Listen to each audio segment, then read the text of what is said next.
नहीं आ सकता था, आप लोग भी इस स्थान में नहीं आ सकता है कि नहीं। देखो 2021 में इतना बड़ा कोरोना आया था, सब जानते हैं है कि नहीं, इतना बड़ा कई लोग मर गया। वो गवर्नमेंट तरफ से वो बोल रहा है 60,000 लोग करके, लेकिन सच मुझे लोग बोल रहे हैं 2 करोड़ को ऊपर मर गया, 2 करोड़ को ऊपर इंडिया में, भारत देश में मर गया। लेकिन आपको और मुझे परमेश्वर जीवित रखा, ये बात को हमें याद रखकर परमेश्वर धन्यवाद करना। हम सोचते हैं परमेश्वर ने जो में क्या आशीष किया, क्या किया, कुछ नहीं किया, लेकिन आज आप जीवित हैं, नहीं तो मैं जीवित है, ये सबसे बड़ा आशीष है। इसलिए हमेशा आपको याद रखा, सब हम हमेशा ना बड़ा बड़ा के लिए सोचना नहीं, आज तक हम जीवित है, परमेश्वर ने मुझे जीवित रखा। देखो इतना लोग मर गया, उन लोग सब अच्छा नहीं है, आपको मालूम है कितना अच्छा लोग चला गया, कितना पवित्र लोग चला गया संसार छोड़ के, कितना जवान लोग मेरे से कितना कम उम्र वाला संसार छोड़ के चला गया, लेकिन परमेश्वर मुझे क्यों जीवित रखा, परमेश्वर का कृपा, परमेश्वर को दया। देखो हर एक के लिए जो दिन हम जन्म लिया उसी दिन हमारा परमेश्वर ने अपना मौत का दिन भी परमेश्वर ने लिख कर रखा, और बीच में जो आत्मा अपना कुछ जबरदस्ती, कुछ लोग जो सुसाइड करता है, जो फांसी डाल के मरता है, वो आत्मा कभी स्वर्ग राज्य नहीं जाकर, याद रख दीजिए। परमेश्वर आपके लिए और मेरे लिए जो मौत का दिन कोई मनुष्य को नहीं जाना, सिर्फ यीशु मसीह को मालूम था। वो वचन में लिखा, यीशु मसीह ने कहा, हे परमेश्वर मेरा आत्मा को तेरे हाथ में मैं सौंप देता हूँ। ये वचन सिर्फ यीशु मसीह कह सकता है, लेकिन वचन अच्छा पढ़ के देख लीजिए तो मालूम पड़ेगा। ये परमेश्वर, वो पिताजी ने उसको जो जीवन दिया था, और उसने मेरा जीवन को, मेरा प्राण को तेरा हाथ में मैं सौंप देता हूँ, उसने सौंप दिया था। इसका कारण हमारा यीशु मसीह ने तीसरा दिन जी उठाया, कि उसको इतना अधिकार था, अपना पिताजी से पूरा अधिकार लिया था, अपना जीवन को, प्राण को सौंपने के लिए, उसको वापस लेने के लिए भी अधिकार था, वो अधिकार लिया था। इसलिए कहा, कुछ लोग बोलते हैं यीशु मसीह कहाँ जी उठा, इसके लिए हम इसके लिए गवाए, अब याद रखिए आप गवाए। आज संसार में देख लीजिए, जो अन्य जाति लोग यीशु मसीह को नहीं दे सकता है कि नहीं, हम भी यीशु मसीह को पता नहीं कितना लोग देखा, पता नहीं, मैं तो अभी तक देखा नहीं। लेकिन एक बात मैं आपको बोल रहा हूँ, आपको देखेगा, मुझे देखेगा, ईसाई लोगों को देखेगा, पास्टर को देखेगा, समझा। और मेरा चाल चलन अच्छा रहेगा, तब वो लोग सोचेगा, अरे ये लोग इतना अच्छा लोग हैं, तो कितना नम्रदार लोग हैं।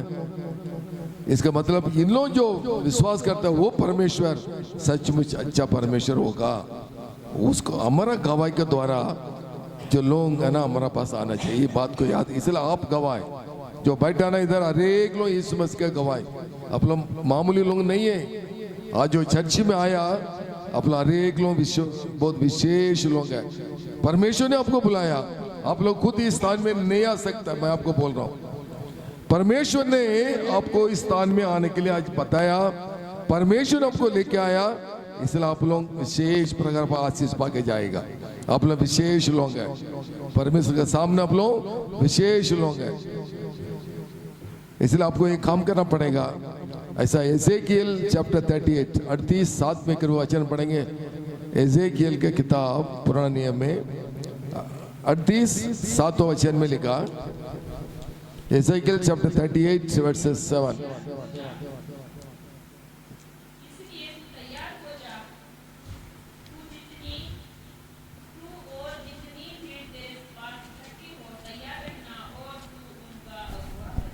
देखो ये वचन आप अच्छा से जोर से पढ़ लिए। इसलिए परमेश्वर ने कहा पहले तुम तैयार हो जाओ, बहुत हाँ परमेश्वर ने कहा, बहुत धन्यवाद। परमेश्वर ने कहा पहले तुम तैयार हो जाओ, अभी आप लोग सब तैयार हो जाएगा। तैयार हो गया ना आप लोग? इसमें उसको स्वीकार किया, पवित्र अभिषेक पाया, यीशु मसीह आ जाए तो भी हम यीशु मसीह के साथ जाएंगे। हम तैयार हो गया। और दूसरा परमेश्वर ने कहा हाँ हाँ, इसका मतलब परमेश्वर ने कहा सिर्फ तुम स्वर्ग राज्य में आए तो इतना काफी नहीं है, तुम्हारा साथ कितना लोग, मालूम आपको कितना लोग अभी तक यीशु मसीह को, परमेश्वर को नहीं जाना। इस संसार में कई लोग, कई करोड़ करोड़ लोग यीशु मसीह को नहीं जाना, उसको भी यीशु मसीह के पास लेकर आना आपको और मुझे परमेश्वर ने ये जिम्मेदारी दिया। ये बात को याद रखिए आप लोग। इसलिए मैं आपको बोला आप लोग विशेष लोग हैं।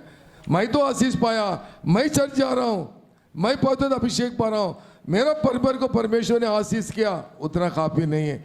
मैं कैसा आशीष पाया, मैं कैसा स्वर्ग राज्य में जाएगा, ऐसा मेरा दोस्त भी आना चाहिए, मेरा पड़ोसी भी आना चाहिए, मेरा गांव वाला भी आना चाहिए।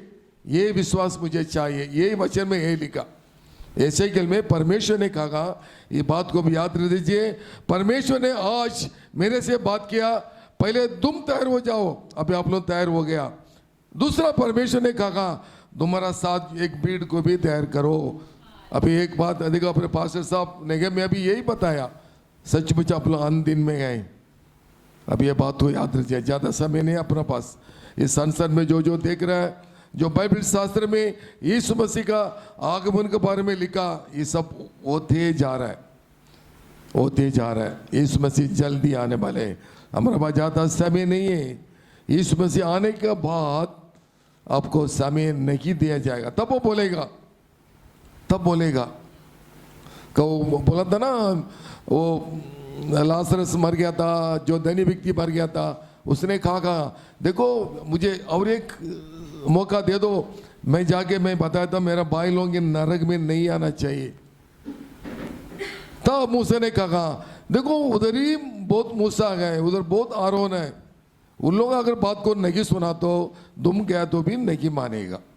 इस आपको याद रख दीजिए। हम इसमें से आने बाद हम मन फिराएंगे, बिल्कुल समय आपको भी वो, मेरा भी वो समय नहीं दिया जाएगा।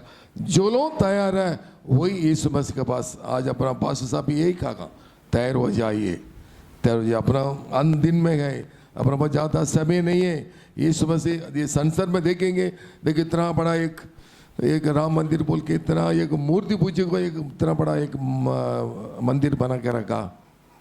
ना वो बात नहीं कर सकता, ना देख नहीं सकता, ना चल नहीं सकता, ना सुन नहीं सकता। कितना करोड़ करोड़ खर्चा करके कितना पब्लिक उधर गया वो मूर्ति पूजा करने। हमारा परमेश्वर जीवित परमेश्वर है। यही होगा अंत दिन में, देख लीजिए अंत दिन में यही होगा। सब जगह मूर्ति पूजा देगा। कितना चर्च को तोड़ के जा रहा है, मणिपुर में देख लिया, अभी भी इतना चर्च को तोड़ के जा रहा है, इतना मसीह लोगों को घर को तोड़ के जा रहा है। इस मसीह का नाम लिया तो आपको मार देगा, यही चल रहा है अभी। कृपा करके आप तो चर्च में आया, अच्छा किया, धन्य लोग हैं। आपका साथ भी दूसरा लोगों को बोल दीजिए, आपको पड़ोसी को बोल दीजिए। सिर्फ आपको बोलना काम है, ऐसा नहीं किसका जबरदस्ती नहीं करना।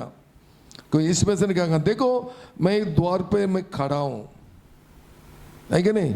रेवल्यूशन प्रकाश वाक्य 3:20 में लिखा, इस मसीह ने कभी जबरदस्ती नहीं करेगा। देखिए मैं सिर्फ द्वार में खड़ा हूँ, मैं खटखटा कर रहा हूँ, मैं सिर्फ खटखटा कर रहा हूँ। मैं तुमको वो कभी भी दरवाजा खोल के जबरदस्ती नहीं आएगा। इस मसीह के बारे में देख लीजिए। इस मसीह ने कहा, कृपया वचन पढ़ेंगे रेवल्यूशन से प्रकाश वाक्य 3 अध्याय 20 वचन। देखो मैं द्वार पर खड़ा हूँ, खटखटाता हूँ, हाँ हाँ हाँ हाँ। देखो कितना अच्छा सुंदर वचन। देखो वो बोले इस मसीह ने कहा देखो मैं द्वार पे खड़ा हूँ, मैं खटखटा कर रहा हूँ, मैं सिर्फ आवाज दे रहा हूँ। अभी अब किसके घर में गया तो कॉलिंग मिल भेजेगा ना, है कि नहीं।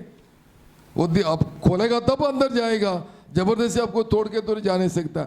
यीशु मसीह भी यही कहा, देखो मैं द्वार पर मैं खड़ा हूँ, मैं खटखट कर रहा हूँ, मेरा आवाज सुन के जो कोई दरवाजा खोलने के लिए चाहता है। इसका मतलब देखो मेरे बारे में आप लोग अच्छा सुना, चर्च में जा रहा है, वचन सुन रहा है, मेरे बारे में अच्छा से मालूम है।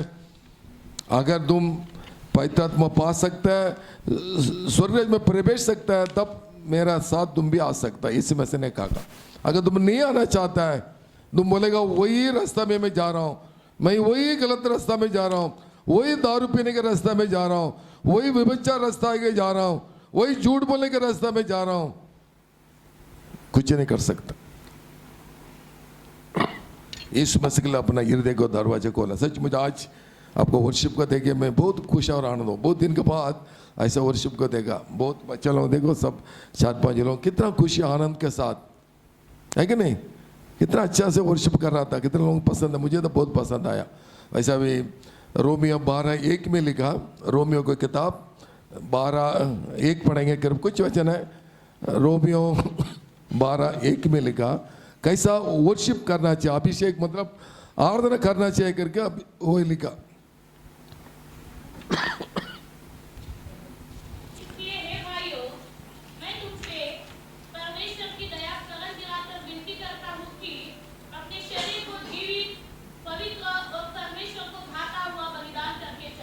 अब शरीर को और आत्मा को परमेश्वर को बलिदान करके देना,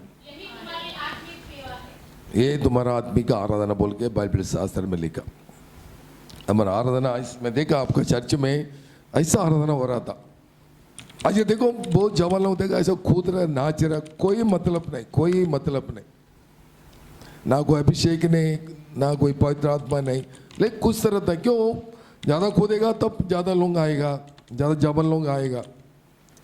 लेकिन पौलुस ने वो रोमियो गलीशिया को क्या बोल रहा है, तुम्हारा आराधना ऐसा होना चाहिए आत्मा और शरीर के साथ। तुम अपना भूल जाओ, तुम आराधना करने के टाइम में तुम अपना शरीर को भूल जाओ, तुम आत्मा से मुझे आराधना करो। इसलिए आराधना को याद रख दीजिए, आराधना क्यों करना, कैसा करना करके। ऐसा नहीं है सभी कर रहे चर्च में आराधना कर रहे, हम भी कर रहे हैं, हम भी कूद रहे हैं, नाच रहे हैं, ऐसा नहीं होना। आत्मा और पवित्र आत्मा से भर के आराधना करना। आज सचमुच आपका गलीशिया में इतना बढ़िया, शायद छोटा गलीशिया हो, लेकिन इतना अभिषेक इधर मिला ना, इधर आके आप टेस्ट करो, भजन गान करा, इसमें से अच्छा कह करके तुम टेस्ट करके देखो। अभी आपका हाथ में कोई लड्डू देगा, कब तक खाएगा तब मालूम पड़ेगा ना टेस्ट क्या है ना। नहीं तो कोई आम का दे रहा है, कोई फल दे रहा है, ऐसा देखते रहो तो अब क्या मालूम, कुछ नहीं मालूम पड़ा।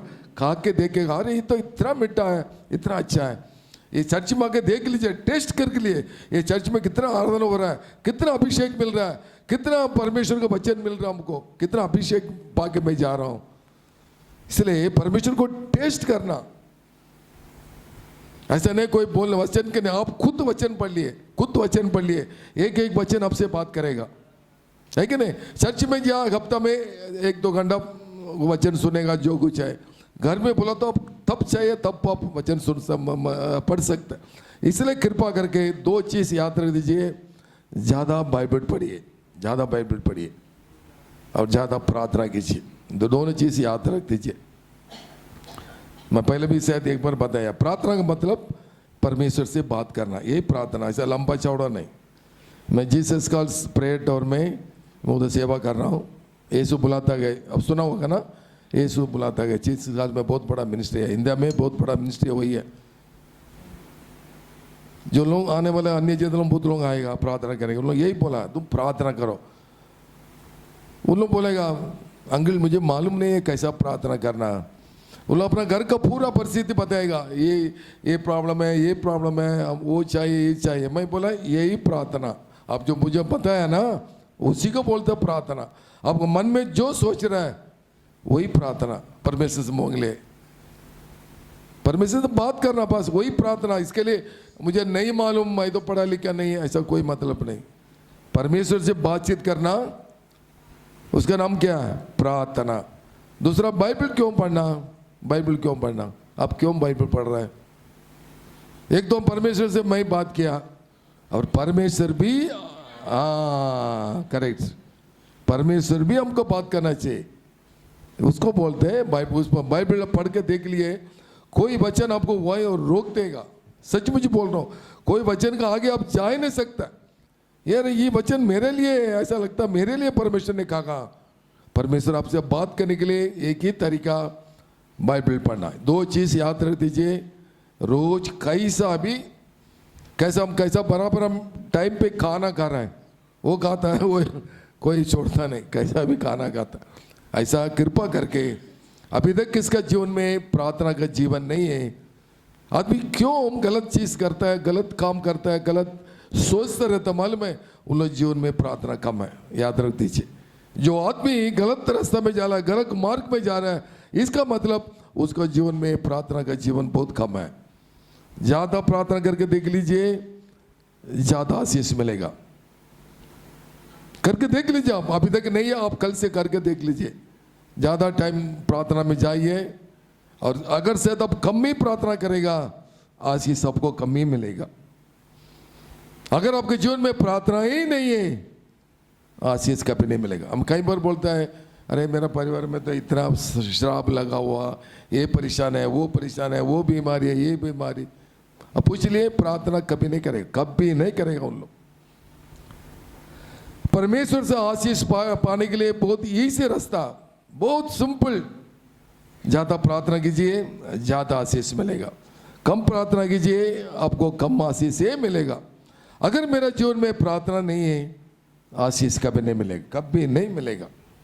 क्यों? परमेश्वर के जीवन की प्रार्थना का बाइबल शास्त्र में पढ़ के देखा होगा, है कि नहीं? 3.5 साल यीशु मसीह ने सेवा किया। कितना साल? 3.5 साल सेवा किया ना। 30 साल अपना परिवार के साथ में था। क्या सबसे बड़ा बेटा वही था, और उसके पीछे 4 भाई लोग थे, से छोटा होगा। इसलिए अपना जिम्मेदारी पूरा किया। माता पिताजी के बारे में तो लिखा नहीं कब मरा करके। वो घर का पूरा, शायद वो कारपेंटर था, पढ़ाई बोलता ना, कारपेंटर, वो काम किया था।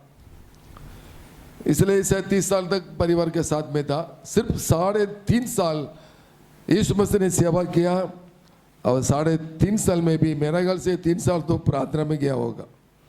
उसको 2 चीज था, एक प्रार्थना और एक चमत्कार, बस यही करता था दिन रात। बाइबल शास्त्र पढ़ के देख लीजिए, वो पूरा रात पहाड़ के ऊपर जाके प्रार्थना करता रहता, दिन में प्रार्थना करता रहता था। उसका जीवन प्रार्थना प्रार्थना प्रार्थना जीवन था। इसका कारण परमेश्वर मसीह ने इतना आशीष पाया। आप प्रार्थना करके देख लीजिए, आपके जीवन में क्या आशीष कम मिलेगा, और पूरा आशीष मिलेगा। इस सबका टेस्ट करके देख लेना, प्रार्थना का क्या है, अच्छा समय कैसा मिल रहा है। कृपा करके बाइबल पढ़िए। दानियल देख लिए, दानियल 3 बार प्रार्थना करता था, है ना? दानियल किताब में लिखा ना, रोज 3 बार प्रार्थना करता था। और उस दिन उसका बारे में जो अग्रीमेंट साइन हो गया। क्या अग्रीमेंट साइन हुआ? जो अपना परमेश्वर को छोड़ के दूसरा किसी को, मतलब अपना देवता, अपना राजा को नमस्कार छोड़ के बाकी किसी को नमस्कार करेगा, उसको पकड़ के सिम का केज में डालेगा। ये उसको मालूम था, उसको नहीं मालूम हो गया, उसको सब मालूम था। लेकिन वो प्रार्थना छोड़ा क्या? नहीं छोड़ा। बाइबल में लिखा, वो हमेशा जो करता था वैसे ही प्रार्थना कर रहा था। परमेश्वर को छोड़ा क्या? नहीं। सिम को, मुंह को बंद किया। यस, अब करके देख लीजिए। 3 जवानों, सादराक मेशक अबेदनगो को पकड़ कर आग में डाला, कुछ नहीं हुआ। ये बाल तक नहीं जला करके बाइबल शास्त्र में लिखा। इसलिए प्रार्थना कृपा करके कभी मत छोड़िए। अच्छा कितना समय मिल रहा है उतना क्यों, शायद अब काम में जा रहा तो बात अलग है, थोड़ा ज़्यादा समय नहीं मिलता है, फिर भी सवेरे उठ के प्रार्थना कीजिए। अगर कोई काम में नहीं जा रहा है, अपना पति लोग शायद काम में जाएगा, आपको दिन में अच्छा टाइम मिलता है, अच्छा प्रार्थना कीजिए। आपका प्रार्थना आपका परिवार के लिए भी होना, मैं ये नहीं बोल रहा हूँ, मतलब कम से कम अपना परिवार के लिए, दूसरे के लिए आप ज़्यादा प्रार्थना कीजिए। आपके गलशा के लिए प्रार्थना कीजिए। कितने लोग आया, कितने लोगों को अगर नाम मालूम है, नाम दे के प्रार्थना कीजिए। देश के लिए प्रार्थना कीजिए, है कि नहीं? एक एक देश में देखो इतना लड़ाई चलता, अभी भी इस्राएल हमास, अभी लड़ाई कितना 100 दिन के ऊपर हो गया, लड़ाई खत्म नहीं हुआ, 1 साल के ऊपर। उक्रेन, रशिया, ये आपको सब मालूम है कि नहीं? कृपा करके संसार के बारे में थोड़ा पता कीजिए, तब आप प्रार्थना कर सकते हैं। सिर्फ मेरा परिवार, मेरा कुटुंब बोल के कभी नहीं रहना। अपना देश में क्या हो रहा है, अभी आने वाले मई महीना, अप्रैल मई महीने में इलेक्शन हो रहा है कि नहीं? उसके लिए प्रार्थना करना, परमेश्वर तेरे इच्छा के अनुसार एक अच्छा नेता को लेके आइए। ऐसा ये सब पेपर पढ़ेगा तो आपको मालूम पड़ेगा, नहीं तो टीवी देख लीजिए, नहीं तो अच्छा से किससे पूछ लिए। ये सब बात के लिए आपको ज़्यादा प्रार्थना करना, नहीं तो हमेशा मेरा परिवार, मेरा बच्चा, मेरा बीवी, मेरा पति बोल के प्रार्थना नहीं करना। ओके, ये सब जस्ट मैं आपको एक इंट्रोडक्शन था। अभी थोड़ा वचन में भी जाएंगे, कृपा करके बाइबल सर से पढ़ेंगे। नीति वचन 28 अध्याय 13 वचन पढ़ेंगे। नीति वचन 28, Proverbs chapter 28 verses 13। जो अपने अपराध छिपा रखता है उसका कार्य सफल नहीं होता, परंतु जो उसको मान लेता और छोड़ भी देता है उस पर दया की जाएगी। प्रार्थना करेंगे। जो अपने अपराध छिपा रखता है उसका कार्य सफल नहीं होता, परंतु जो उनको मान लेता और छोड़ भी देता है। मान के छोड़ना, वो भी लिखा। ऐसा नहीं बहुत लोग मानता है लेकिन छोड़ता नहीं। उस पर दया की जाएगी। उसका दया चाहिए। हम प्रार्थना करेंगे। यीशु मेरा घात नहीं छोड़ेगा, यीशु मेरा घात नहीं छोड़ेगा। बड़ी आंधी आने से, बड़ा तूफान आने से, यीशु मेरा घात नहीं छोड़ेगा। यीशु ना చేయి విడవదు, యేసు నా చేయి విడవదు। ఎన్ని కష్టాలు వచ్చినా, ఎన్ని నష్టాలు వచ్చినా, యేసు నా చేయి విడవదు। Jesus never let go me down, Jesus never let go me down. Though the arms may come, though the wind may come, Jesus never let go me down. प्रेम देने बात करता परमेश्वर, अपने अच्छे वचन के द्वारा परमेश्वर अपने कहा अपना अपराध को कोई छुपा कर रखा तो आशीष नहीं पा सकता है। अपना गलती को कभी छुपा कर रखना नहीं, और उसको कबूल करके जो भी थी उसको छोड़ देगा। उसको परमेश्वर ने कहा मैं आशीष देने के लिए चाहता हूँ। ये वचन के द्वारा परमेश्वर हमसे बोलिए और बातचीत के दिए, ताकि आने वाले तेरे प्यारे लोगों को, जो आया हुआ सारी तेरे बेटियां लोगों को ये आशीष का वचन होने के लिए सहायता कीजिए। यीशु मसीह के नाम से मांगते हैं, सुन और ग्रहण कर, आमीन। वो तन्नीर ना गुणा तन्नीर।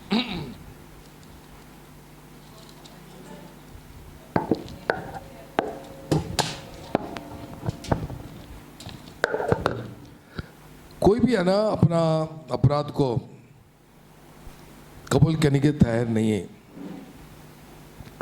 कोई भी तैयार नहीं है। सब अपना अपराध को, अपना गलती को कभी कोई तैयार नहीं, मतलब कुछ कबूल करने के लिए कोई तैयार नहीं होगा, कोई एक्सेप्ट नहीं करेगा। मैं ही गलती किया हूँ करके कोई एक्सेप्ट। लेकिन यीशु मसीह ने कहा जो व्यक्ति ने अपना अपराध को कबूल करके उसको छोड़ देगा, मैं आशीष दूंगा। परमेश्वर एक बार बोल दिया ना, उसको जरूर करेगा। वो झूठ बोलने के लिए परमेश्वर वो मनुष्य नहीं है। मनुष्य चाहे तो कुछ बोल देगा, पर बाद में अरे मैं काम बोलेगा करके पलटी हो जाएगा। लेकिन यीशु मसीह एक बार हमको बोल दिया, वो उसने कहा मैं जानता हूं तुम गलती क्या। वो व्यभिचार के स्त्री को यीशु मसीह के पास लेके आया, व्यभिचार किया था, यीशु मसीह ने कहा देखो मैं बेटी मैं जानता हूं तुम गलती किया, लेकिन आगे तुम गलती नहीं करना। यीशु मसीह यही कहा, सबको सजा देने के लिए आ रहा है, सबको पत्थर लेके उसको मार। क्यों? वो मूसा का समय में यही सजा था, जो व्यभिचार किया तो वो औरत को, ज्यादा आदमी को पत्थर मार के उसको मार डालने क्या था। इसके हिसाब से यहूदी लोग सब उसको, वो लड़की को मारने के लिए सब अपना पत्थर उठा के लेके आ रहा। और यीशु मसीह का मालूम है थोड़ी देर में इसको पत्थर मार के उसको खत्म कर देगा, इसलिए उन्होंने यीशु मसीह को पूछने के लिए आ रहा है। यीशु मसीह आप क्या बोल रहे हैं? हमारा मूसा का अनुसार, मतलब पुराना कानून का अनुसार, इसको जो गलती किया उसको पत्थर मार के हम मार डालना चाहिए। क्यों? बहुत बड़ा गलती किया, व्यभिचार किया। तब यीशु मसीह ने कहा आप लोगों से अभी तक कोई पाप नहीं किया, पहले पत्थर उठाओ। है क्या नहीं? बोला क्या नहीं? यीशु मसीह ने कहा ठीक है मैं जानता हूं तुम लोग सब पत्थर लेके आया, उसको मार डालने के लिए लेके आया, मैं मानता हूं वो मूसा के अनुसार, वो पुराना न्याय प्रमाण के अनुसार उसको पत्थर मार के मारना चाहिए। लेकिन मैं एक छोटा जवाब पूछता हूं आप लोगों से, अभी तक कोई अगर गलती नहीं किया पहले पत्थर उसको ऊपर मारो। एक आदमी भी नहीं पत्थर ने मारा। इसका मतलब मनुष्य का जीवन एक पाप का जीवन है कि नहीं? सब अपना पत्थर नीचे उड़ कर भाग गया। और इस मसीह ने वो लड़की को बुलाया, देखो सभी लोग तुमको छोड़ के चले गया, मैं भी तुमको कुछ पनिश। वो सारी स्त्री डरा होगा, अरे यीशु मसीह मुझे क्या सजा देने के लिए चाहता है। यीशु मसीह ने कहा देखो मैं भी तुमको क्षमा कर रहा हूँ। यीशु मसीह का यही गुण है, याद रख दीजिए। आपका पाप कितना भी बड़ा हो, कितना भी बड़ा हो, आप कभी नहीं सोचना अरे मैं तो इतना गलत क्या किया, इतना बड़ा पाप किया है क्या नहीं? इतना बड़ा झूठ बोला, इतना बड़ा चोरी किया, चाहे कितने लोगों में चाकू मारा, कितना बड़ा व्यभिचार किया। आप कई बार सोचता होगा मैं इतना बड़ा गलती किया, इस मुझे क्षमा करेगा क्या? ये गलती है ना अपना अंदर अंदर ही रहता। मैं बहुत लोग क्या अपना गलती को अंदर अंदर ही छुपा के रखेगा, आखिर में शैतान ने उस टाइम बात करेगा तुम तो इतना बड़ा गलती किया, तुम अभी जीना बेकार है, तुम मर जाओ। आदमी क्यों फांसी डाल के मरता मालूम है? शैतान का काम है। अपना कोई आदमी अपना नहीं मर सकता, मतलब कुछ सुसाइड बोलता ना, क्या हिंदी बराबर नहीं मालूम, सुसाइड क्या पता, आत्महत्या। हाँ, आत्मा कभी नहीं मर सकता, याद रख दीजिए। जो आत्महत्या करके मर रहा, मतलब इसका पीछे शैतान का काम है। आप याद रखिए, अपना कभी नहीं मर सकता। जो आदमी गलत काम कर रहा है, सुसाइड करने के लिए जा रहा है, इसका पीछे एक शैतान उसको पीछे दौड़ रहा है। देखो ट्रेन इतना आ रहा है, आपको देख के आपको डर लग रहा है, लेकिन उसका अंदर खुद के वो आदमी मर रहा, मतलब ये आदमी ऐसा कभी नहीं कर सकता। हमको तो ट्रेन देकर सब भाग जाता है, लेकिन वो ट्रेन का अंदर खुद के वो आदमी सुसाइड कर रहा है, इसका मतलब वो शैतान ने उसको बोला तुम जाओ मर जाओ, तुम क्यों जिंदा रहना, तुम तो इतना बड़ा गलती काम की, इतना बड़ा गलती किया, तुम्हारा पति को तुम धोखा दिया, तुम पत्नी को तुम धोखा दिया, तुम क्यों जीना, तुम मर जाओ। इसलिए कृपा करके यीशु मसीह के पास आए, यीशु मसीह मेरा पाप को क्षमा करो। ऐसा पहले होगा ना, पहले अध्याय 7, 8 और 9 में लिखा, पहले होगा ना पहले अध्याय 7, 8, 9 में लिखा यीशु मसीह का पवित्र लहू हमारा पाप को शुद्ध कर जाता है। हम सब पापी लोग हैं, संसार में कोई अच्छा लोग है क्या? कोई भी अच्छा लोग नहीं। यीशु मसीह ने स्वयं कहा, यीशु मसीह ने खुद कहा इस संसार में मुझे छोड़ के कोई पवित्र व्यक्ति नहीं, मैं एक ही पवित्र व्यक्ति हूं। कृपया पढ़ेंगे पहले होगा ना पहले अध्याय।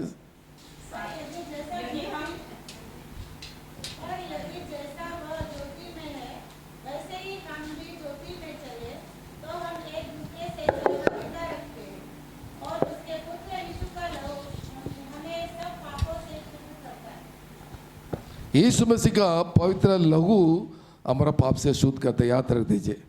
इसलिए कभी है ना लेकिन वो वचन हम पहले पढ़ा ना, नीति वचन 28:13 में, तो बात को कबूल करके उसको छोड़ना करके लिखा। इसलिए जो गलत किया तो भी अपना गलत को अंदर रख के लास्ट में एक तो आपको बीपी पड़ेगा, नहीं तो आखिर में आपको शैतान आपको गलत रास्ता में लेके जाएगा। इतना तक आना नहीं, आपका कितना भी गलती पड़ा हो, कितना भी पड़ा हो, इस बस आइए, यीशु मसीह मैं पाप किया।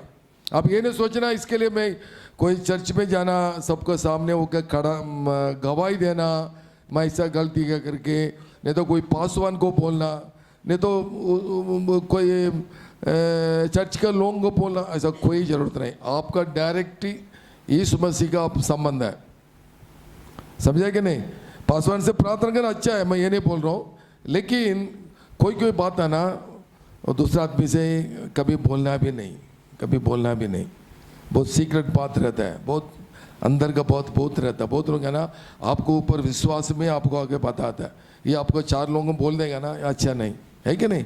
कोई बात है ना बाहर बोलने से तब बहुत गलत, बहुत वो मैं जो प्रेयर टावर में जो जा रहा हूँ काउंसलिंग के लिए, ऐसा बहुत लोग आता है और बहुत फ़ोन भी आता रहता है।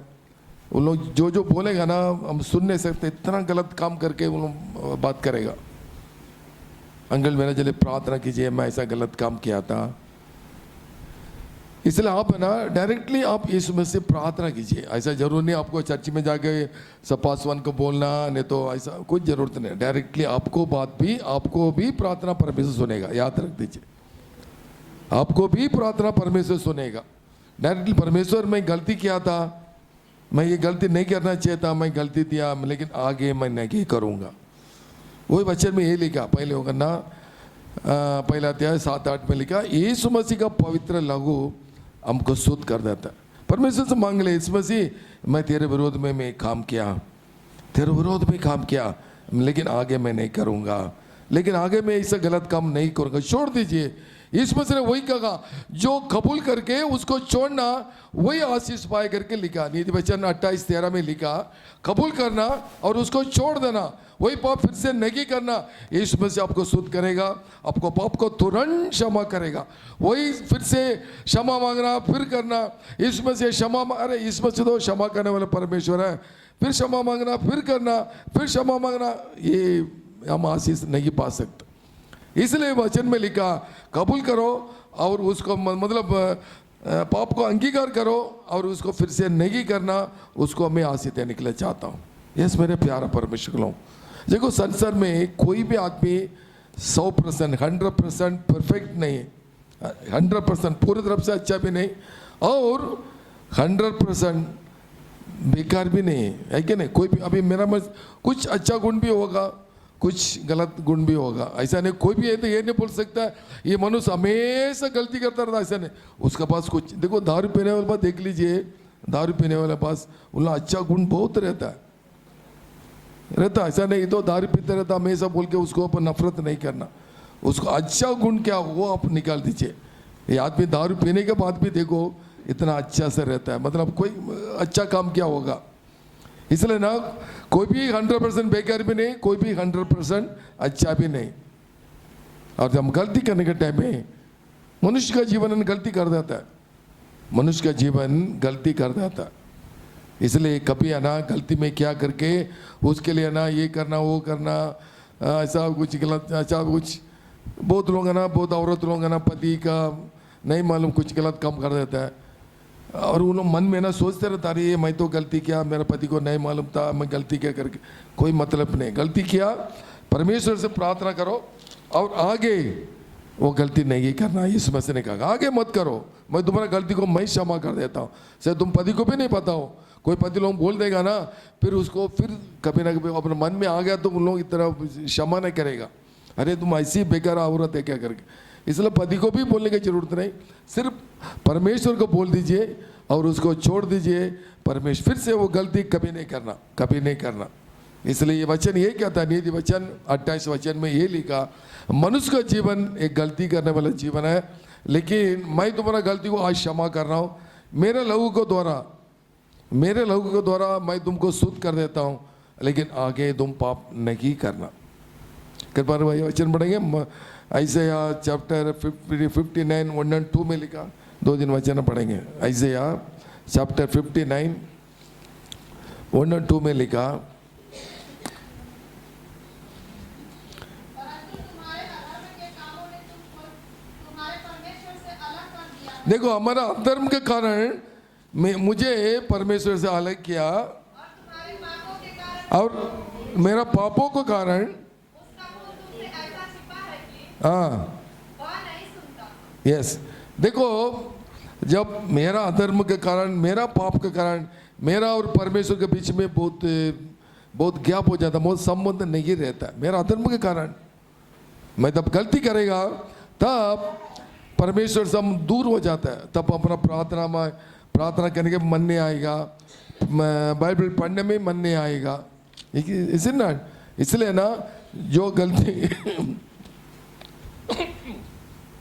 कभी जानबूझ के गलती नहीं करना, और किया तो भी उसी दिन परमेश्वर के चरणों में आइए, घुटना होके परमेश्वर से माफ़ी मांग लिए, एकदम फ्रेश हो जाइए। अच्छा परमेश्वर, मैं आपका मेरा पाप को मैं कबूल किया, लेकिन आगे मैं नहीं करूँगा बोल के एकदम हो जाए। आप करके देख लीजिए, आपका माइंड एकदम फ्रेश हो जाएगा, एकदम शुद्ध हो जाएगा।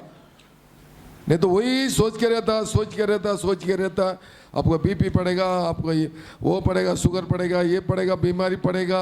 बहुत लोग बोलते ना हमको ये आ रहा है, वो आ रहा है, हार्ट में प्रॉब्लम आ रहा है, कोई मतलब नहीं। इसलिए एक तो गलती नहीं करना परमेश्वर के हिसाब से, और गलती किया तो भी यीशु मसीह से क्षमा मांगना। अब बाइबल शास्त्र में योना का बारे में लिखा, योना कृपा योना किताब निकलना चाहिए, पहले अध्याय 3 वचन में लिखा, परमेश्वर ने जोना को कहा, जोना तुम निनिवे जाओ, क्योंकि निनिवे का शहर में वहाँ बहुत पाप बढ़ गया, बहुत गलत काम हो रहा है, तुम जाके उधर प्रचार करो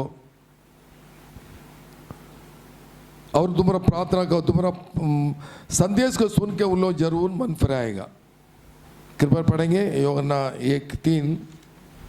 परंतु योना यहोवा के सम्मुख से तर्शीश को भाग जाने के लिए उठा, और याफा नगर को जाकर तर्शीश जाने वाले एक जहाज पाया। यहाँ देखेंगे परमेश्वर ने उसको बोला तुम निनिवे जाओ, लेकिन ये योना ने क्या किया था, वो दर्शीस क्या निकले, दूसरा जहाज में बैठा था, है ना। इतना उसको तकलीफ उठाना पड़ा, कितना कष्ट उठाना पड़ा।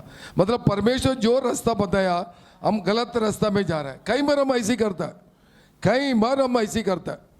परमेश्वर हमको चर्च संडे बोला तो चर्च आने के लिए बोल देगा। परमेश्वर ये दिन है ना, परमेश्वर के दिन है ना। 7 हफ्ता में 7 दिन है, 6 दिन परमेश्वर ने मनुष्य के लिए दिया, आपके लिए, मेरे लिए दिया। और जो 7वां दिन, ये दिन है ना, पुनरुत्थान, ये क्या बोलते हैं इसको, विश्राम दिन। हाँ, ये दिन परमेश्वर के लिए बना के रखा। क्यों? वो 6 दिन हम जो काम किया, और 7वां दिन परमेश्वर को धन्यवाद करने के लिए। परमेश्वर ये 6 दिन मुझे बचाया, मेरे काम को आशीष किया, मेरे पति को पत्नी को आशीष किया, परमेश्वर के चरणों में आके। इसलिए कृपा करके कोई अभी चर्च भूलना नहीं, याद रख दीजिए, ये दिन परमेश्वर का दिन है। आज का दिन है ना, विश्राम का दिन, परमेश्वर का दिन है। ये आके परमेश्वर को स्तुति, परमेश्वर। आज देखो बच्चों कितना अच्छा सुंदर गात गा रहा था, कितना देखो बेटी वो खुद 3 गवाही दे रहा था। परमेश्वर को महिमा कीजिए, परमेश्वर को महिमा करने के लिए आइए। चर्च कभी जोड़ना नहीं, चाहे तो आप खाना बंद कीजिए चलेगा। चर्च है ना, ये परमेश्वर का दिन है, ये दिन को आप परमेश्वर को कभी धोखा देना नहीं, परमेश्वर को आशीष देना है। इसलिए लिखा ना, इसे आप 59:1 और 2 में, हमारा अधर्म, मेरा पाप के कारण मुझे परमेश्वर को अलग कर देता। और योना देख लिए, परमेश्वर ने उसको बोला तुम निनिवे के जाओ, और ये कहाँ जा रहा है, दूसरा जगह दर्शीस को जा रहा है। परमेश्वर को विरोध में काम करने में उसको कितना तकलीफ उठाना पड़ा, है ना। बाइबल में मालूम है ना, इतना बड़ा आंधी आया, कितना तूफान आया, वहाँ के लोगों को इतना कष्ट उठाया, उसका कारण कितना, उसको भी खुद का कष्ट था और दूसरा का भी कष्ट था, बहुत परेशान है। इसलिए हम परमेश्वर को विरोध में हम काम करेगा, कोई भी काम, परमेश्वर जो रास्ता बताया रोज बाइबल पढ़ने के लिए बोल रहा है, प्रार्थना करने के लिए बोला है, अब प्रार्थना नहीं करेगा, बाइबल नहीं पढ़ेगा, ये परमेश्वर के विरोध में हम जा रहे हैं। परमेश्वर के विरोध में हम जा रहे हैं, याद रख दीजिए। परमेश्वर के विरोध में कभी नहीं जाना, हम आशीष नहीं पा सकते। खास जवानों के लिए परमेश्वर ने 3 बात को अच्छा से बताया। मालूम है कितना जवान बच्चे लोग हैं? 3 बात परमेश्वर ने अच्छा काम के लिए बताया। अच्छा चीज कौन सा चीज छोड़ना, कृपया पढ़िए। पहले भजन 1 नंबर 1 2 3 पढ़िए। ये जवान लोग सब अच्छा सुन लिए। ये खास ये भजन परमेश्वर जवान लोग के लिए लिख कर रखा। पहले 3 वचन। वह उस वृक्ष के समान है। पहला भजन 1 2 3। क्या ही धन्य है वह पुरुष जो दुष्टों की युक्ति पर नहीं हाँ देखो, जवानों के लिए लिखा दुष्ट के युक्ति में नहीं चलना, उसको दुष्ट लोगों आलोचना को नहीं सुनना, पहले बात। दूसरा, और न पापियों के मार्ग में खड़ा हो, ना पापियों को मार्ग में खड़ा नहीं रहना। तीसरा, और न ठट्ठा करने वाले की मंडली में बैठता है। उसको मंडली में बैठना में। 3 बात परमेश्वर ने जवान लोग के लिए कहा। ये जवान लोग सब याद रख दीजिए। आज जो जवान लोग है ना, ये बराबर इसको बराबर पढ़ता नहीं, पढ़ता तो पे अपने जीवन में लाता नहीं। 3 बात परमेश्वर ने जवान लोग के लिए 3 बात कहा। उसको don't hear the council of wicked people, मतलब दुष्ट लोगों को आलोचना, उसको जब कभी बोलता ना, उसको सुनना भी नहीं, उसको आलोचना, उसको विचार पूरा गलत बोलता रहेगा। दूसरा, यीशु मसीह ने कहा, परमेश्वर ने कहा उसके साथ तुम बैठना भी नहीं, और तीसरा उसके साथ तुम चलना भी नहीं। 3 बात को तुम परमेश्वर ने बोला तुम छोड़ दो, और एक ही बात करो, तुम अच्छा से रोज दिन रात बाइबल पढ़ो, मेरा रास्ता में चलो। 3 बात छोड़ दो, सिर्फ एक ही बात परमेश्वर मुझे तुम पकड़ो, तब मैं तुमको आशीष पाएंगे। आज जवान लोग है ना, ये तीनों चीज छोड़ देता है, वो बेकार लोगों के साथ जाता है। कहीं आता है हमको प्रेयर में ना, जो लोग आता है ना, माता पिता जी ये रोता रहता है, मेरा लड़का तो अच्छा था, मेरा लड़का तो मेरा बात सुन के कभी गलत काम नहीं करता था, लेकिन अभी जवान बन गया, वो घर में रहता नहीं, वो दोस्त के साथ घूमते रहता है, वो पढ़ाई नहीं कर रहा है, जो ड्यूटी करने वाले ड्यूटी नहीं जा रहा है, मेरा माता पिताजी को नहीं मान रहा है, ये रिपोर्ट आता रहता है। इसलिए यीशु मसीह ने कहा, परमेश्वर ने कहा 3 बात को तुम छोड़ दो। जवान लोग, अगर तुम माल पड़ रहा है ये बेकार आदमी है, उसका तुम जाना भी नहीं, उसका बात को सुनना भी नहीं, और उसके साथ बैठना भी नहीं। कई जवान लोग आज देख लिए, वो गलत आदमी के साथ ही बैठ कर रहता है, दारू पट्टी के सामने बैठता रहता है, और बेकार दोस्त का साथ जाएगा, अब सिगरेट पीने के लिए शुरू कर देगा, दारू पीना शुरू कर देगा, गंजा पी के। आप लोग, मैं सचमुच मैं बोल रहा हूँ, ये प्रेयर टावर में मैं काउंसलिंग करने के लिए जाता हूँ। काउंसलिंग में समझा कि नहीं, जो लोग भिन्न विचार के साथ आएगा उन लोगों के लिए, मतलब बाइबल शास्त्र से उन लोगों के लिए तसल्ली देना, मतलब बाइबल निकाल के उसको बताना, ऐसा नहीं करना करके। तब मुझे मालूम पड़ रहा है ये जवान लोग कितना खराब होता जा रहा है, कितना जवान लोग खराब होता जा रहा है। इस कारण मेन है ना, दोस्तों लोग उसको दोस्त देख लिए, बेकार दोस्त होगा, वो बेकार दोस्त आपको अच्छा जगह में लेके नहीं जाएगा, संडे का दिन चर्च लेके नहीं जाएगा, पक्का सिनेमा लेके जाएगा, नहीं तो गलत रास्ता में लेके जाएगा। इसलिए परमेश्वर ने कहा 3 बात छोड़ दो जवान लोग।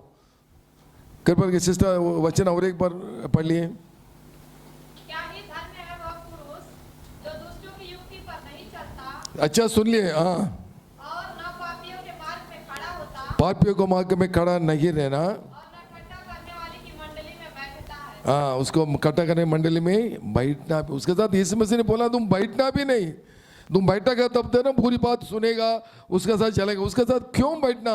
घर में माता पिताजी है, भाई बहन लोग, उसके साथ बैठो, बाइबल पढ़ो, प्रार्थना करो। तुम्हारा स्कूल का कितना किताब है वो पढ़ना चाहिए, वो नहीं पढ़ेगा, बेकार दोस्त के साथ जाएगा, उसको जो बात बोल रहा है वो बात को तुम सुनते रहता है, इसलिए तुम्हारा जीवन खराब होता जा रहा है। बेकार दोस्त आपको बेकार रास्ता में लेके जाए, याद रख दीजिए। और आपको बेकार दोस्त है, आज काट दीजिए ये रास्ता, ये दोस्त मुझे नहीं चाहिए, मेरा दोस्त सिर्फ परमेश्वर है। मेरा माता पिताजी मेरा दोस्त है, मेरा भाई बहन मेरा दोस्त है बोल के घर में रहिए। कृपा करके फालतू इधर उधर नहीं जाना। आपका माता पिताजी से आपका अच्छा दोस्त संसार में कहीं नहीं मिलेगा। आपको भाई बहन से अच्छा दोस्त आपका संसार में कहीं नहीं मिलेगा।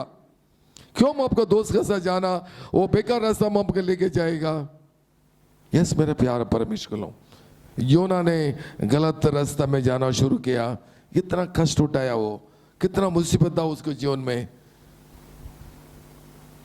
आखिर में मरने के लायक था, उसको समुद्र में उठाकर डाला था। यस मेरे प्यारा परमेश्वर लोग, हमारा जीवन कभी परमेश्वर का विरोध में नहीं जाना, विरोध में कभी नहीं जाना। परमेश्वर हमको अच्छा से बाइबल दिया, परमेश्वर अच्छा प्रार्थना का समय दिया, अच्छा परिवार दिया, माँ बाप दिया, भाई बहन लोग दिया। हम ये नहीं बोल रहा हूँ आपको दोस्त नहीं होना चाहिए करके मैं नहीं बोल रहा हूँ, दोस्त चाहिए। अगर दोस्त अच्छा है वो दोस्त के साथ चाहिए, रहता है सबको तो दोस्त रहता है। कोई दोस्त देखो अच्छा रास्ता में, आप गलत किया तो भी वो आपको अच्छा रास्ता में लेकर जाने के लिए बोलेगा, ऐसा दोस्त भी है। लेकिन कुछ कुछ दोस्त है ना आपको गलत रास्ते में लेके जाने वाले, ऐसा आपको मालूम पड़ रहा है तुरंत उसको काट दीजिए, काट दीजिए, आपका जीवन खराब हो जाएगा। ऐसा योना का समान आपको दर्शिस को मत जाइए। परमेश्वर ने योना को बोला निनिवे में जाओ, लेकिन वो गलत रास्ता में जा रहा है, इसके चलते उसको इतना कष्ट उठाना पड़ेगा, कितना कष्ट उठाना पड़ेगा। और लूका 10:30 में लिखा, कृपया पढ़ेंगे लूका किताब 10वां अध्याय 30 वचन में लिखा। यीशु ने उत्तर दिया, एक मनुष्य यरूशलेम से यरीहो की ओर जा रहा था। हाँ बस इधर यहाँ लिखा देखेंगे, एक मनुष्य ने, कृपया पढ़ेंगे स्टेप। मनुष्य यरूशलेम से यरीहो को जा रहा था हाँ कि डाकुओं ने घेर कर उसके कपड़े उतार लिए और मार पीट कर उसे अधमरा छोड़कर चले। यहाँ देख लीजिए, ये आदमी ने कहाँ से कहाँ जा रहा है, यरूशलेम से जेरिको जा रहा है। यरूशलेम परमेश्वर का पवित्र नगर है, मालूम आपको, यरूशलेम परमेश्वर वही आने वाला है, वहीं से परमेश्वर ने स्वर्ग में चला गया, वही यरूशलेम में। ये सब बाइबल में जो लिखा वो कहानी नहीं है, ये सब हो रहा है। यरूशलेम है, अभी भी है, इस्राएल देश में है, वही ओलिव पहाड़ भी है, वहीं से यीशु मसीह ने स्वर्ग में चला गया है कि नहीं। वही यीशु मसीह ने बोला मैं वहीं पे आएगा, यीशु मसीह का नगर है यरूशलेम। इसलिए देखो कितना भी लड़ाई उड़ दो, यरूशलेम वाला कभी नहीं हारेगा। देख लीजिए, छोटा कंट्री है, वो 1947 में तो उत्पन्न हो गया, 47-48 है, अभी भी उत्पन्न हो गया। लेकिन परमेश्वर ने ये तब का आशीष दिया, मैं इस्राएल को मैं आशीष दूंगा, वो आशीष अभी भी चल रहा है। ये आदमी क्या किया था, यरूशलेम पवित्र नगर छोड़ के कहाँ जा रहा था, यरीको जा रहा था। यरीको कौन सा, श्रापित का नगर है। अच्छा नगर छोड़ के, अच्छा जगह छोड़ के, अच्छा दोस्त छोड़ के बेकार दोस्त के साथ जा रहा है, और उसको इतना मुसीबत पड़ना पड़ा। जब डाकू ने उसको पकड़ा, उसको मारा, उसको घायल किया, कष्ट उठाना पड़ा। इसलिए कृपा करके याद रखिए, ये परमेश्वर का ये जगह, ये यरूशलेम है, ये मंदिर। आपको यरूशलेम छोड़ के आप इतवार का दिन जेरिको नहीं जाना, जेरिको नहीं जाना। जेरिको मतलब श्रापित का नगर, गलत रास्ता में नहीं जाना। संडे का दिन यरूशलेम को आइए, यहाँ परमेश्वर उपस्थित रहता है, यहाँ आराधना होता है, यहाँ अभिषेक मिलता है, यहाँ प्रार्थना मिलता है, यहाँ संदेश मिलता है, यहाँ आपको आशीष मिलता है। ये छोड़ के आप गलत रास्ता में जाएगा, जेरिको जाएगा। वो आदमी ऐसा था, यरूशलेम को, अचल वो जेरिको से यरूशलेम आने का था, श्रापित नगर से यरूशलेम आया तो अच्छा मिलता, अच्छा वो आशीष मिलता था। ये क्या किया था, पवित्र नगर छोड़ के गलत रास्ते में जा रहा था। कैसा, योना ने दर्शिस, मतलब निनिवे के जगह में दर्शिस जा रहा था गलत रास्ता में, ये आदमी भी ऐसे हो गया था। इसलिए उसको डाकू ने पकड़ा, उसको बहुत कुछ मारपीट किया, बहुत कष्ट उठाना पड़ा। यस मेरे प्यार परमेश्वर लोग, अब गलत रास्ता में जाएगा, मेरे जीवन में, मेरे जिंदगी में गलत रास्ता में जाएगा, हमको भी बहुत तकलीफ उठाना पड़ेगा, बहुत मुसीबत उठाना पड़ेगा, बहुत बीमारी को ऊपर बीमारी, कष्ट को ऊपर कष्ट। आपको बच्चे देखो, आपको कभी नहीं मानेगा, कभी आपका आगे नहीं मानेगा, गलत रास्ते में जाएगा। आप कितना भी बोलिए, और आप जेरूसलम छोड़ के आप यरीहो में जा रहे हैं, आपको बच्चा भी ऐसे रहेगा। इसलिए आपका रास्ता पहले ही ठीक होना बहुत जरूरी है। बच्चे लोग बोल दीजिए, भैया संडे का दिन तुम चर्च में जाओ, संडे का दिन तुम चर्च में जाओ। जेरिको परमेश्वर का, यीशु मसीह का पवित्र नगर, यीशु मसीह वो देश को हमारे लिए वो चुन कर रखा, वो वैसे यीशु मसीह ने आने वाले। इस मेरे प्यारा परमेश्वर को लो। और योना तो देख लिए, अभी एक तो गलत रास्ते में चला गया, लेकिन निनिवे जाने का था, लेकिन दसी चला गया। लेकिन वही योना के बारे में देखेंगे, कृपा के वचन पढ़ के देख लिए। योना 11-12 पढ़ के देख लिए। योना एक पहला अध्याय 11-12। तब उन्होंने उनसे पूछा, हाँ, हम तेरे साथ क्या करें जिससे समुद्र शांत हो जाए? उस समय समुद्र की लहरें बढ़ती ही जाती थी। उसने उनसे कहा, मुझे उठाकर समुद्र में फेंक दो, तब समुद्र शांत पड़ जाएगा, क्योंकि मैं जानता हूँ कि यह भारी आंधी तुम्हारे ऊपर मेरे ही कारण आई है। देखो ये योना का अच्छा गुण देख लो। देखो इतना बड़ा आंधी, इतना तूफान, इसका कारण मैं ही हूँ। वो वचन कृपा का अच्छा से फिर से पढ़िए। तब उन्होंने हाँ, उनसे पूछा, हम्म, हम तेरे साथ क्या करें जिससे समुद्र शांत हो जाए? उस समुद्र की लहरें बढ़ती ही जाती है। उसने उनसे कहा, मुझे उठाकर समुद्र में फेंक दो, तब समुद्र शांत पड़ जाएगा, क्योंकि मैं जानता हूँ कि ये भारी आंधी तुम्हारे ऊपर मेरे ही कारण आई है। देखो वो योना ने अपना पाप को कबूल कर रहा है, मेरा अपना पाप को कबूल कर रहा है। कई बार मैं जो गलत काम करेगा मेरा परिवार को ऊपर आएगा, याद रख दीजिए। मैं घर का आदमी, मैं गलत काम करेगा, मेरा परिवार को ऊपर जरूर आएगा। उन लोगों को परमेश्वर ने बहुत सजा, मेरा कारण मेरे परिवार को बहुत सजा मिलेगा। मेरे कारण कई बार आपको गली शौक भी मिलेगा, एक गलत आदमी रहेगा। इसलिए बोल रहा, वो कबूल कर रहा है। योना ने बोला, देखो मेरा कारण ऐसा गुण हमको होना, मेरा कारण, मेरा पाप का कारण, मेरा अधर्म का कारण मेरे परिवार में इतना कष्ट आ रहा है। मेरा बच्चा लोग, इस कई पिताजी लोग आता, मैं उसको वही बोला, आपको बेटा, वो बोला बहुत पी रहा है, और इतना भी बोला तो भी नहीं मान रहा है। मैं उसको पूछेगा, आप भी पीता है क्या? हाँ, वो बोला मैं भी पीता हूँ। यही कारण है, यही कारण सच में। मैं बोला कब तक आप नहीं छोड़ेगा, आपको बेटा को आप नहीं बता सकता तुम दारू मत पियो, आप भी पीते रहता है, आपको बच्चा को कैसा बोलेगा? आप गलत रास्ता में जा रहे हैं, आपको बच्चा को कैसा बोलेगा तुम ये रास्ता में जाओ? पहले आप सुधरो। मैं सबको यही बोल के भेजेगा, पहले तुम सुधरो, तुम दारू बंद करो, तुम बीड़ी बंद करो, तुम गलत रास्ता बंद करो, तब तुमको देख के ऑटोमेटिक तुम्हारा लड़का अच्छा हो जाएगा। यस, सही है, हकीकत है। योना यही बोल रहा, देखो मेरा कारण, वो जहाज में कितने लोग, सब लोग मरने के लिए जा रहे हैं। इतना बड़ा तूफान, इतना आंधी, ऐसा लगता है वो जहाज है ना, वो शिप वो डूबने के लिए जा रहा है। देखो अपना पाप को कबूल करा, मेरा कारण आप लोग क्यों मरना, मेरा कारण आप लोग क्यों मरना, मेरा कारण मेरा परिवार क्यों नाश होना? परमेश्वर मुझे सजा दे दो, मेरे पाप को मैं कबूल कर रहा हूँ, मेरा पाप को मैं कबूल कर रहा हूँ। परमेश्वर ने मुझे निनिवे जाने के लिए बोला, मैं गलत रास्ता में आया, पाप को परमेश्वर ने योना को बचाया, इतना बड़ा मछली को लेके आया। परमेश्वर को इतना बड़ा मछली, वो आसान बात है। हम कई बार सोचते इतना एक आदमी को अंदर लेना पड़ो तो मछली इतना बड़ा, वो कितना बड़ा मछली परमेश्वर ने बनाएगा। परमेश्वर के लिए कोई कठिन बात नहीं है। उसने कहा मेरे लिए कोई का संभव नहीं है। दो चीज, एक तो लाल पुराना नियम में लिखा, लाल समुद्र के बीच में परमेश्वर रास्ता बनाया, मालूम आपको है ना, पढ़ा होगा ना। देखो समुद्र के बीच में रास्ता बन सकता मनुष्य, कोई मनुष्य समुद्र के बीच में 1 सेकंड के अंदर, जब वो अपना छाती को मूसा ने दिखा रहा है, रास्ता बन रहा है। मैं कई बार सोचता रहता है, मैं कई बार ये विचार को ना मैं ये परमेश्वर एक समुद्र के बीच में आप रास्ता बन सकता, आप इतना बड़ा परमेश्वर है। आप अपना परमेश्वर को सोचिए, देख लीजिए मेरा परमेश्वर कितना परमेश्वर है। मेरा छोटे से बीमारी को ठीक नहीं कर सकता है, मेरा छोटा तकलीफ को ठीक नहीं कर सकता है।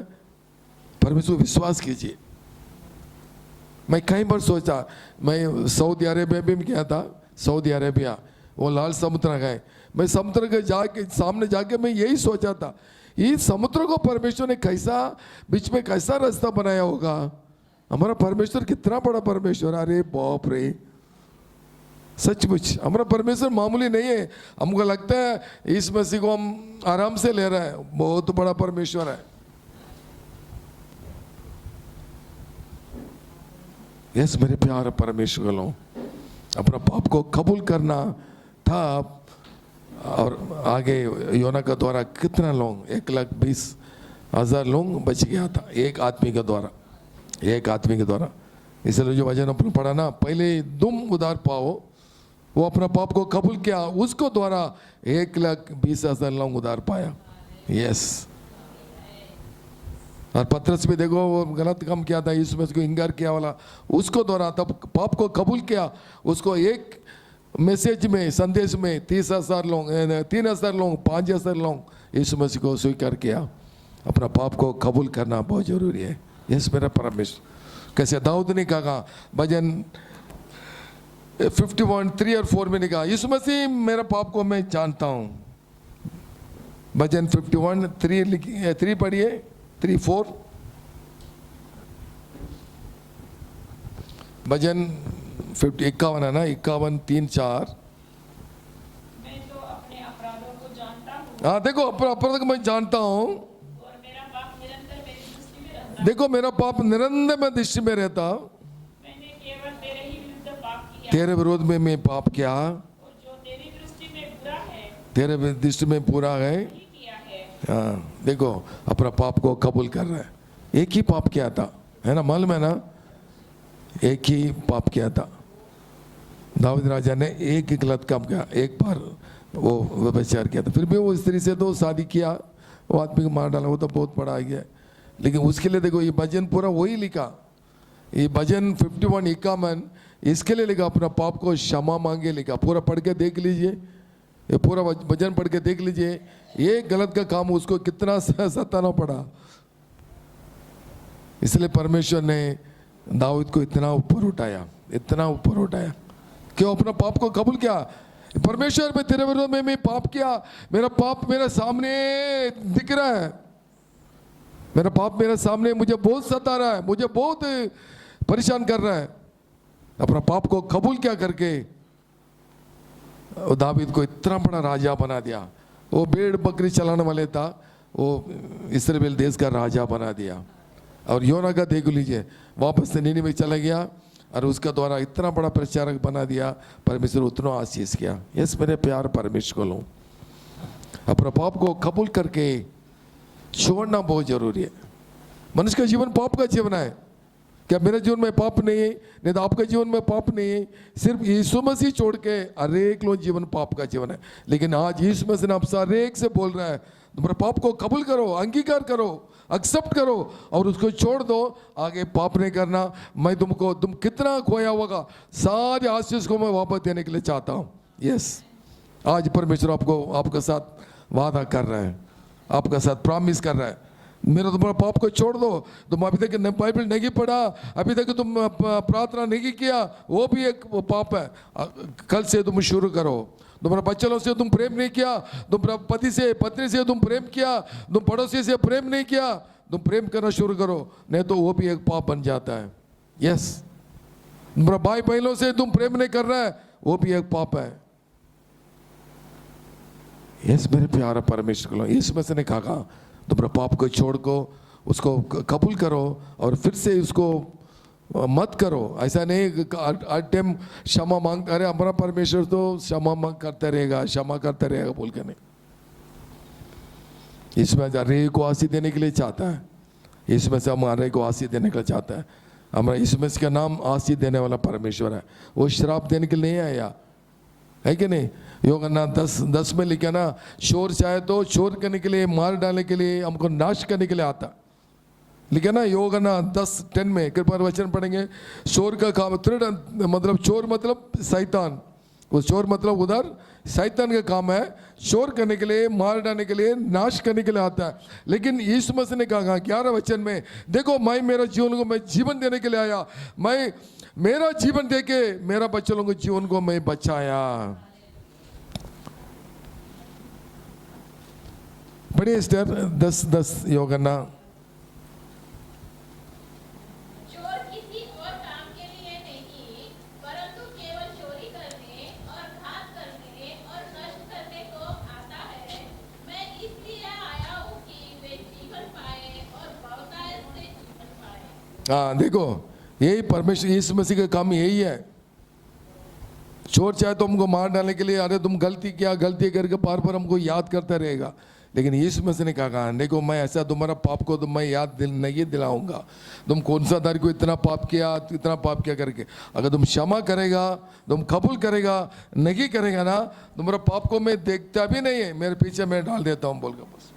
यस मेरे प्यारे परमेश्वर को, अपना पाप को कभी हम छुपा कर रखना नहीं, अंदर ही रखते रखते ना फालतू हमारा बीमारी आ जाएगा, हम परमेश्वर का स्वर्ग राज्य जाने के लिए हमको मौका नहीं मिलेगा, नरक में चला जाता है। पाप का आत्मा कहाँ जाएगा? पाप का मृत्यु भी नरक बोल के लिखा। और दूसरा आदम के बारे में देखेंगे, एक बोल के मैं खत्म करूंगा। आदम के जीवन का, आप आदम क्या किया था? परमेश्वर ने कहा ये फल को तुम मत खाओ, जो बगीचा में, ये दिन बगीचा में, बाकी सब फल को तुम खा सकता है, लेकिन बीच वाला जो फल है उसको तुम मत खाओ। बोला था ना, किरण पढ़ेंगे आदि कांडम, मतलब उत्पत्ति का किताब 3:12 और 13, उत्पत्ति 3:12 13। और परमेश्वर ने कहा, लेकिन उसका पत्नी ने क्या किया था, हवा ने क्या किया था, वो फल को पकड़ के, फल को वो खुद खाया, अपना पति को भी दे दिया। कृपया पढ़ेंगे, वचन पढ़ेंगे। आदम ने कहा, हाँ जिस स्त्री को तूने मेरे संग रहने को दिया है, हाँ उसी ने उस वृक्ष का फल मुझे दिया और मैंने खाया। तब यहोवा परमेश्वर ने स्त्री से कहा, तूने ये क्या किया है? स्त्री ने कहा, सर्प ने मुझे बहका दिया, तब मैंने खाया। देखो परमेश्वर आकर पूछ रहा है, मैं ये फल खाने के लिए मैं तुमको नहीं बताया था, बाकी पूरा फल खा सकता है, लेकिन बीच वाला जो फल है वो जीवन का फल है, वो खाने के लिए मैं तुमको मना किया था, तुम खाए क्या? सीधा बोल सकता था, हाँ परमेश्वर आप तो मना किया था, मैं खाया था, मुझे क्षमा करो। परमेश्वर जरूर क्षमा करता था, पक्का करता था। लेकिन ये हव्वा ने क्या किया था, नहीं आदम ने क्या किया था, ए परमेश्वर आपने मुझे दिया ना वो पत्नी, वो मुझे दे दिया, मैं खा लिया। मतलब देखो अपना जो गलत है किसको ऊपर डाल रहा है? अपना पत्नी के ऊपर डाल रहा है कि नहीं? वो बोल सकता था पत्नी को, देखो ये परमेश्वर ने मना किया, इसको तुम मत खाना, मैं नहीं खाया करके, वो खा लिया। और खाने के बाद परमेश्वर को क्या जवाब है? आपने दिया वो पत्नी, परमेश्वर के ऊपर वो ब्लेम डाल रहा है। परमेश्वर के ऊपर देखो बोल रहा है, परमेश्वर आपने दिया था ना वो पत्नी, वो मुझे बोला इसलिए मैं खाया। देखो, और स्त्री को पूछ रहा तुम क्यों खाया? परमेश्वर ये सर्प ने मुझे, शैतान ने, सांप ने मुझे कहा। देखो सब एक एक ऊपर एक एक, अपना में ऐसे होता है गलती, कभी अपना अरे वो बोला इसलिए मैं क्या, वो बोलेगा नहीं नहीं वो बोला मुझे, इसलिए ना अपना गलती को एक ऊपर एक पर टक्कर कभी गलत बात है। इसलिए मैं ये इसको मैं बता रहा हूँ, बस अंगीकार करना चाहिए था। परमेश्वर जरूर आदम को ईव को क्षमा करता था, अपना गलती के चलते दूसरा को ऊपर डाल के, वो दूसरा को ऊपर डाल के ऐसा अपना निकाल रहा था। यस मेरे प्यारे परमेश्वर को, आज संदेश में क्या सीखा? हमको अपना पाप को कबूल करना, इसको अंदर छुपा के रखना नहीं। कृपा के वचन फिर से पढ़िए, नीति वचन 28:13 मैं समाप्त करूंगा। नीति वचन 28:13। अपने अपराध छिपा रखता है अपना अपराध को छुपा कर रखता है, उसका कार्य सफल नहीं होता। उसका सफल नहीं होता। परंतु जो उसको मान लेता उसको मान लेता है, छोड़ भी देता है, उस पर दया की जाए। उसको दया किया जाएगा। यस मेरे प्यारे परमेश्वर लोग, आज परमेश्वर से मांग लेंगे। हमें प्रार्थना करने के लिए जा रहा है, परमेश्वर से मांग लेंगे, परमेश्वर मैं इतना बड़ा गलती किया, शायद संसार को नहीं बताया, शायद मेरा बीबी को नहीं मालूम, शायद मेरा पत्नी को नहीं मालूम, शायद दूसरा को नहीं मालूम, लेकिन मैं तो तेरे विरोध में मैं काम किया था, लेकिन आज आगे मैं नहीं करूँगा। मेरे पति से मैं प्रेम नहीं कर रहा हूँ, मैं पत्नी से मैं ब्रेक कर रहा हूँ, इसके कारण पति पत्नी के बीच में डाइवर्स हो रहा है। मुझे क्षमा करो, मैं पत्नी से मैं प्रेम करूँगा, मेरे पति से मैं प्रेम करूँगा। हम अलग के परिवार हम जोड़ के हम दोनों मिल के मतलब परिवार हम मिल के परिवार मिलना चाहिए। परमेश्वर मांग कई परिवार पति पत्नी एक गलती के कारण पति पत्नी अलग हो गया, कई परिवार अलग हो गया।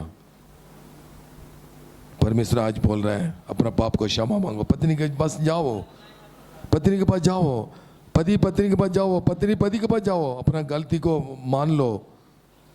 परमेश्वर कभी अलग करने के लिए नहीं चाहता है। परमेश्वर ने कहा जो परमेश्वर ने जोड़ा परिवार को कोई मनुष्य अलग नहीं कर सकता है। आज कितना परिवार अलग हो गया, कोर्ट में केस चल रहा है डाइवोर्स का, पति पत्नी अलग हो गया। इसका कारण क्या? अपना क्षमा करने का मन नहीं है, अपना पाप को कबूल करने का मन नहीं। आज हम परमेश्वर से मांग लेंगे, परमेश्वर से मांग लें, परमेश्वर मेरा अपराध को क्षमा करो, मेरा अपराध को क्षमा करो, आगे मैं गलती नहीं करूँगा। मैं गलती किया, तेरे विरोध में मैं पाप किया, नहीं करना चाहता लेकिन मैं किया, लेकिन आगे मैं नहीं करूँगा। सब अपना आँख को बंद कीजिए, सब अपना आँख को बंद कीजिए, अब परमेश्वर से देख लेंगे। मैं प्रार्थना करने जा रहा हूँ, मैं आपके लिए प्रार्थना करेगा। कृपा करके सब अपना जो किसका पास जो गलती किया होगा, मनुष्य का जीवन तो गलती करने वाला जीवन है, मनुष्य का जीवन अपराध का जीवन है। परमेश्वर से मांग ले आज ये चर्च छोड़ के जाने के पहले शुद्ध मन के साथ यहाँ से निकल जाइए। परमेश्वर जरूर आपको आशीष देगा। इसी वक्त कल भी नहीं, आज तब परमेश्वर से क्षमा मांगेगा, तुरंत आपको परमेश्वर ने क्षमा करेगा। मैं प्रार्थना करने के लिए जा रहा हूँ। प्रभु जी धन्यवाद करता परमेश्वर, ये आए लोग तो सारी तेरी लोगों के लिए धन्यवाद करता परमेश्वर। मेरा आया मन सारी भाई बहन लोगों प्यारा बच्चा लोगों तेरे हाथ में सौंप देते हैं परमेश्वर। आज परमेश्वर अपने वचन के द्वारा हमसे बोला और बातचीत किया। अपना अपराध को छुपा के मत रखो, अपना गलती को छुपा के मत रखो, उसको कबूल करके मान के उसको छोड़ दो। मैं तुमको आशीष देने के लिए चाहता हूँ परमेश्वर। अरे को आप आशीष देने वाला परमेश्वर है, अरे को आप आशीष देने वाला परमेश्वर है। अब आप हमको कैसा आशीष दिया, कैसा अपने ईसा को आशीष दिया, कैसा परमेश्वर ने अपने याकूब को आशीष दिया, वही आशीष परमेश्वर अब अरे को ईश्वर देने के लिए चाह रहा है। लेकिन उसके लिए एक छोटा सा निबंधन रखा, छोटा सा कंडीशन रखा, तुम्हारा पाप को कबूल करो, तुम्हारा पाप को कबूल करो, तुम्हारा अपर आदम को तुम धन्य विधि बन जाओ, तुम्हारा अपर को तुम्हारा गलती चीज को तुम मान लो। तुम चर्च से जाने के पहले तुम्हारा गलत चीज को मान के तुम शुद्ध बन के जाओ। मैं तुम्हारा पाप को मैं कभी नहीं देखूंगा, कभी नहीं देखूंगा। मैं तुरंत क्षमा करने वाला परमेश्वर हूँ। मेरा पवित्र लघु तुम्हारा पाप को क्षमा करेगा। हाँ परमेश्वर, अरे को परमेश्वर, शायद कोई भी कितना बड़ा भी गलती किया होगा, कितना भी बड़ा पाप किया होगा, यीशु मसीह का नाम से, यीशु मसीह का नाम से परमेश्वर जो लोग तेरे से मांगेगा, यीशु मसीह मैं पापी मनुष्य हूँ, यीशु मसीह मैं पापी मनुष्य हूँ, मेरा पाप को क्षमा कीजिए बोल के परमेश्वर जो लोग आपसे मांगेगा, अरे इसी बात अरे एक पाप को क्षमा करके अरे को शुद्ध बना दीजिए। जो किसके जीवन में शराब है, अरे को शराब को आशीष बोल के बना दीजिए परमेश्वर। जो लोग सद बीमारी के साथ आया होगा, यीशु मसीह का नाम से, यीशु मसीह का नाम से, यीशु मसीह का नाम से जो लोग जो बीमारी होगा, कोई भी बीमारी हो, कोई भी कष्ट हो, कितना भी बीमार बड़ा बीमारी हो, यीशु मसीह का नाम से, यीशु मसीह का नाम से अरे की बीमारी परमेश्वर यीशु मसीह का पवित्र लघु से, यीशु मसीह हमारे लिए आपने घोड़ा गाया, यीशु इसमें से आपने अपने लिए लघु पाया, इसमें से आपने हमारे लिए घायल हुआ परमेश्वर, उसको तरह परमेश्वर इधर से आज कोई बीमारी के साथ आया होगा, कोई बीमारी के साथ होगा, कोई भी बीमारी हो, यीशु मसीह का नाम से, द नेम ऑफ जीसस, यीशु मसीह का नाम से अनेक को छुटकारा दीजिए परमेश्वर, अनेक को चंगा दीजिए परमेश्वर, द नेम ऑफ जीसस, यीशु मसीह का नाम से, यीशु मसीह का नाम से अनेक बीमारी, अरे किसके जीवन में शांति समाधान नहीं है, इसमें से आपने कहा मेरा खुद का शांति मैं तुमको देने के लिए चाहता हूँ, I am giving my own peace, that the peace that world can not give you, संसार वो पीस शांति समाधान नहीं दे सकता, इसमें से वही शांति वही समाधान मेरे लोगों को जीवन में दीजिए परमेश्वर। जो बच्चे लोग विवाह नहीं होगा समय पर विवाह होने के लिए सहायता कीजिए, जो घर फल नहीं मिला परमेश्वर यीशु मसीह का नाम से अरे को घर फल मिलने के लिए सहायता कीजिए, जो किसको नौकरी नहीं मिला अच्छा नौकरी दीजिए, जो बच्चे लोग जो पढ़ रहा है अच्छा से पढ़ के परमेश्वर आने वाला बोर्ड एग्जाम आने वाला सेमेस्टर एग्जाम में अच्छा से लिख के पास होने के लिए सहायता कीजिए परमेश्वर। अरे एक बच्चा लोग परमेश्वर अपना अपराध को जीवन को क्षमा कीजिए परमेश्वर, अरे एक बच्चा को शुद्ध कीजिए, अरे एक जवान लड़का को शुद्ध कीजिए, जवान लड़की को शुद्ध कीजिए, पवित्र कीजिए परमेश्वर। यहाँ की परमेश्वर यहाँ से विदा होने के समय एक शुद्ध हृदय के साथ एक पवित्र के साथ इस स्थान से विदाई होने के लिए सहायता कीजिए परमेश्वर। अरे को आस कीजिए परमेश्वर, ये गलतियाँ तेरी गलतियाँ है परमेश्वर, ये गलतियाँ तेरी गलतियाँ परमेश्वर, आपने ये गलतियाँ को आरंभ किया, आपने ये चलाते आ रहे हैं, आगे भी आप चलाएंगे विश्वास करते हैं। कहीं नए नए आत्मा को लेकर आने के लिए सहायता कीजिए परमेश्वर। जो लोग आया लोग ये सब आने के समय सब लोग एक एक नया आत्मा को लेकर आने के लिए सहायता कीजिए परमेश्वर। पासवान को आस कीजिए, पास्टर को आस कीजिए, बिशप साहब को आस कीजिए परमेश्वर, सारी परिवार को आस कीजिए परमेश्वर। ये गलतियाँ के द्वारा सिर्फ तेरे नाम महिमा होने के लिए सहायता कीजिए, सिर्फ तेरे नाम महिमा होने के लिए सहायता कीजिए। ये गलतियाँ के द्वारा कई आत्मा उद्धार पाने के लिए सहायता कीजिए, कई आत्मा उद्धार पाने के लिए सहायता कीजिए, कई आत्मा अभिषेक पाने के लिए सहायता कीजिए, जो आने वाला हरेक लोग चंगाई पाके जाने के लिए सहायता कीजिए। कितना भी बीमारी हो, कितना भी कष्ट हो, सारी दुष्टता का हालचाल यीशु मसीह के नाम से, सारी दुष्ट आत्मा का हालचाल यीशु मसीह के नाम से इसी बात अनेक को छोड़ने के लिए सहायता कीजिए परमेश्वर। एक गलतियाँ को आस कीजिए परमेश्वर, आपने ये गलतियाँ को चलाते आ रहा धन्यवाद करते परमेश्वर, आपने ये गलतियाँ को चलाते आ रहा धन्यवाद करते परमेश्वर। तो उपस्थित हमेशा एक गलतियाँ में बने रहने के लिए सहायता कीजिए। आया हरे के लिए मैं धन्यवाद करता हूँ परमेश्वर, हरे के लिए मैं धन्यवाद करता हूँ परमेश्वर, हरे एक भाई बहन लोग प्यारे बच्चों लोग धन्यवाद करता हूँ परमेश्वर। और भी परमेश्वर पवित्र रास्ता में जाने के लिए सहायता कीजिए, और भी अभिषेक आशीष पाके जाने के लिए सहायता कीजिए। सुरजान तक परमेश्वर अपने प्रार्थना को चलाया धन्यवाद करता परमेश्वर। आगे समय आपको देते हुए यीशु मसीह का नाम से मांगते हैं, सुन और ग्रहण कर, आमीन।